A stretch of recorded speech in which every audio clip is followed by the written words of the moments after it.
Olá!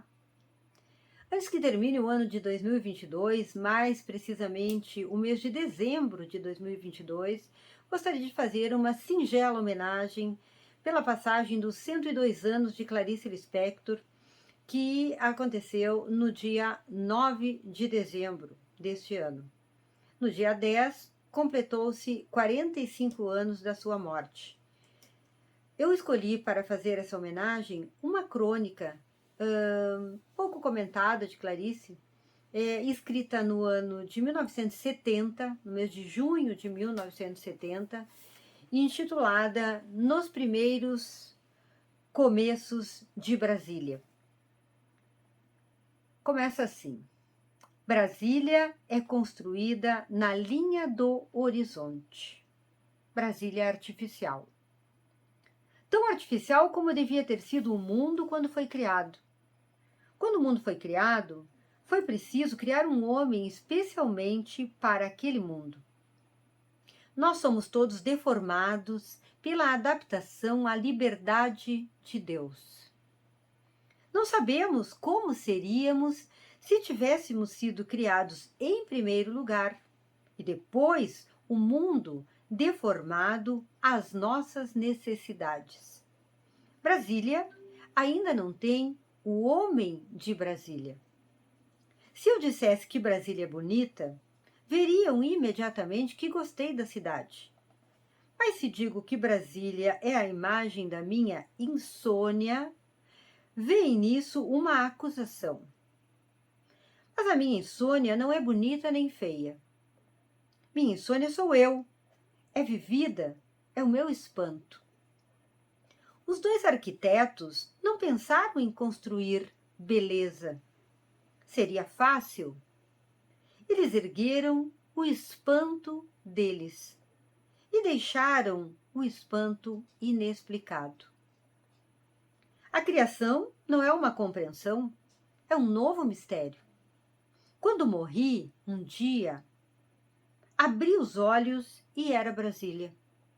Eu estava sozinha no mundo. Havia um táxi parado, sem chofer. Lúcio Costa e Oscar Niemeyer, dois homens solitários. Olho Brasília como olho Roma. Brasília começou com uma simplificação final de ruínas. A era ainda não cresceu. Além do vento, há uma outra coisa que sopra. Só se reconhece na crispação sobrenatural do lago. Em qualquer lugar onde se está de pé, criança pode cair. E para fora do mundo, Brasília fica à beira. Se eu morasse aqui, deixaria meus cabelos crescerem até o chão. Brasília é de um passado esplendoroso, que já não existe mais. Há milênios desapareceu esse tipo de civilização. No século IV a.C., era habitada por homens e mulheres louros e altíssimos, que não eram americanos nem suecos, e que faiscavam ao sol. Eram todos cegos. E por isso que em Brasília não há onde esbarrar. Os brasiliários vestiam-se de ouro branco. A raça se extinguiu porque nasciam poucos filhos. Quanto mais belos os brasiliários, mais cegos, e mais puros, e mais faiscantes, e menos filhos. Não havia em nome de que morrer. Milênios depois, foi descoberta por um bando de foragidos, que em nenhum outro lugar seriam recebidos. Eles não tinham nada a perder. Ali acenderam fogo, armaram tendas, pouco a pouco escavando as areias que soterravam a cidade.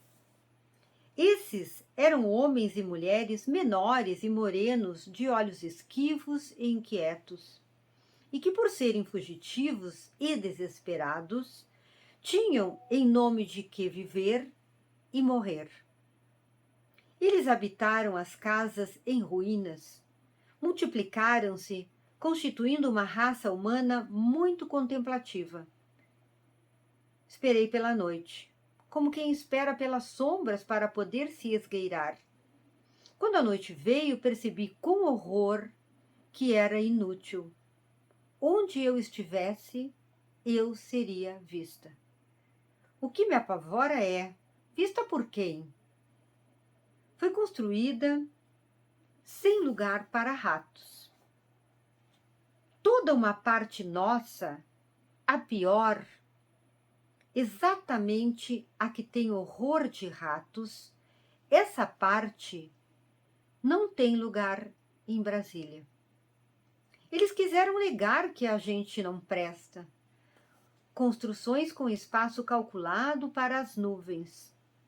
O inferno me entende melhor. Mas os ratos, todos muito grandes, estão invadindo. Essa é uma manchete nos jornais. Aqui eu tenho medo. Este grande silêncio visual que eu amo. Também a minha insônia teria criado esta paz do nunca. Também eu, como eles dois, que são monges, meditaria nesse deserto, onde não há lugar para as tentações. Mas vejo ao longe urubus sobrevoando. O que estará morrendo, meu Deus? Não chorei nenhuma vez em Brasília. Não tinha lugar.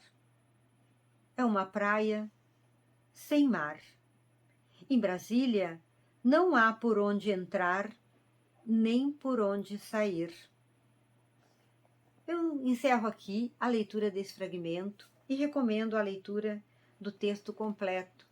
Clarice tinha uma inquietação com Brasília, com a arquitetura, enfim, com a cidade. E há uma outra crônica depois, em 1971, em que ela apresenta uma entrevista feita com pessoas que moram em Brasília.